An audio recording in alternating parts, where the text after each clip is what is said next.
Kendra, the Prostate Cancer Foundation of Australia is dedicated to reducing the impact of prostate cancer in Australian men, their families, their partners, and the wider community. How are these objectives being achieved at the moment? Yeah, thanks, Michael.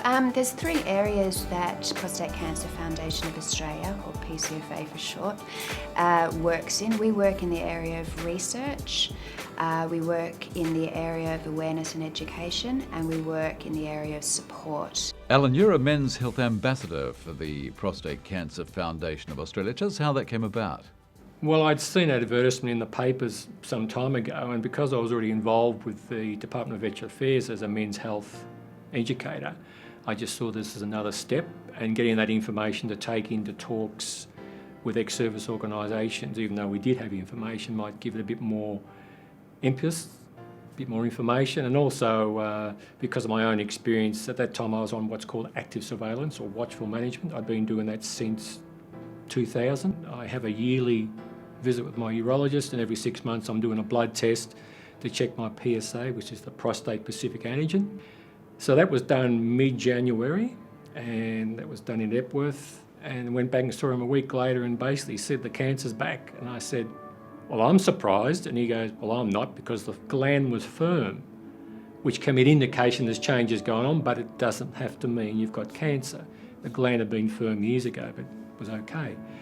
So he said, and this is the Gleason score, which is how they determine how good or bad the cancer is. We're looking at a 6-7, it needs to come out. So I felt bewildered, confused, numb, blank, I guess the best way. The anger followed later, but I was like, well, how'd this happen? I thought I was looking after my health, but obviously not good enough. It's took me best part of 2011 to eventually get out of pads in your jocks.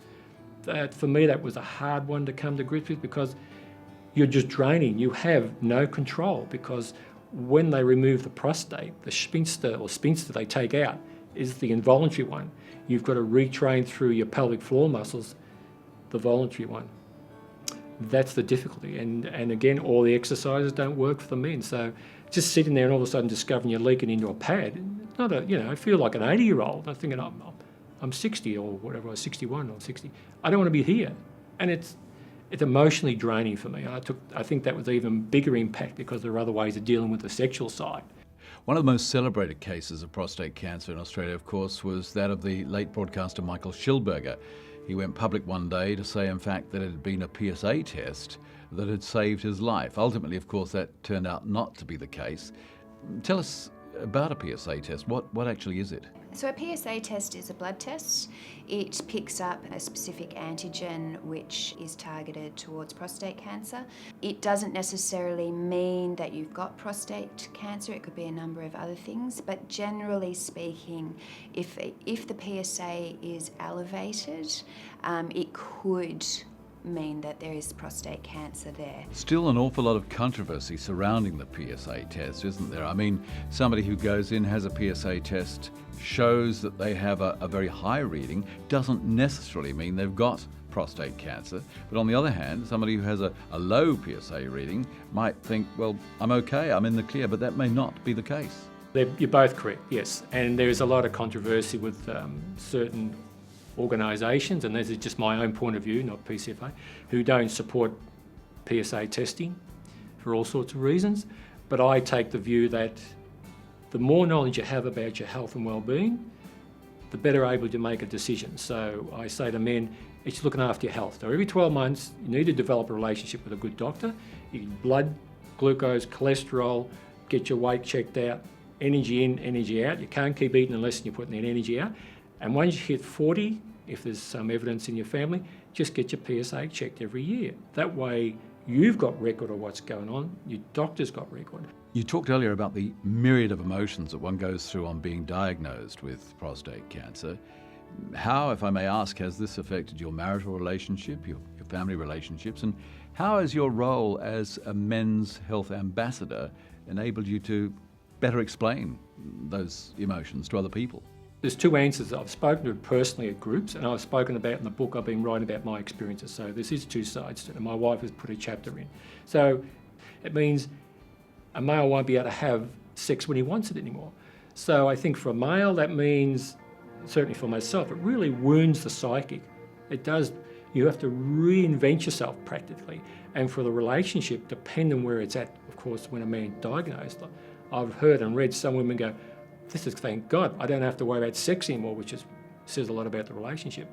But if you have someone who's in their late 40s and men are just getting diagnosed, or in their 50s, most men and women are still having sex if the relationship is going well. For myself, luckily, I have a younger wife, so it affected us quite deeply. My wife went, let's get this sorted out. And I wanted to think about it.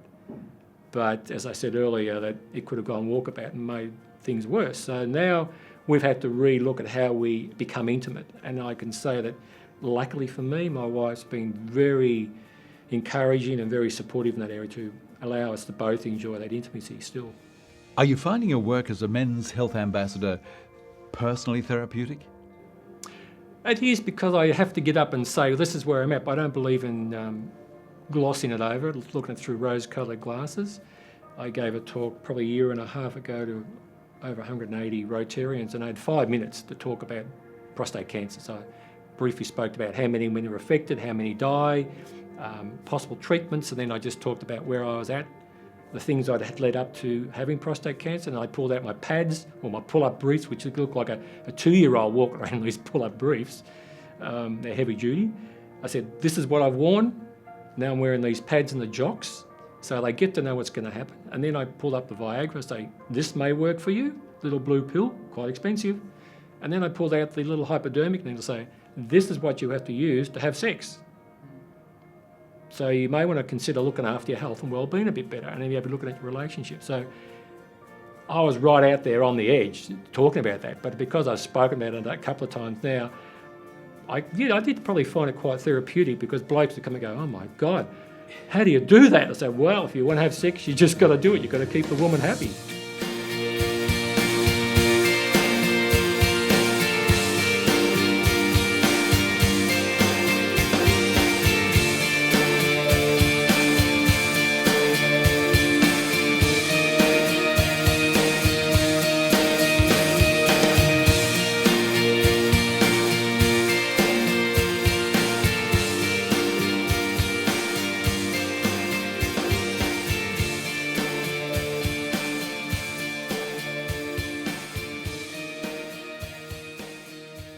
We're always striving to lessen the impact of prostate cancer, and I think, looking at the research, what are the new grounding research that we can get involved in, and how we can support the people with prostate cancer as well, whether it's a specialist nursing program or continuing to create more support groups for men living with prostate cancer.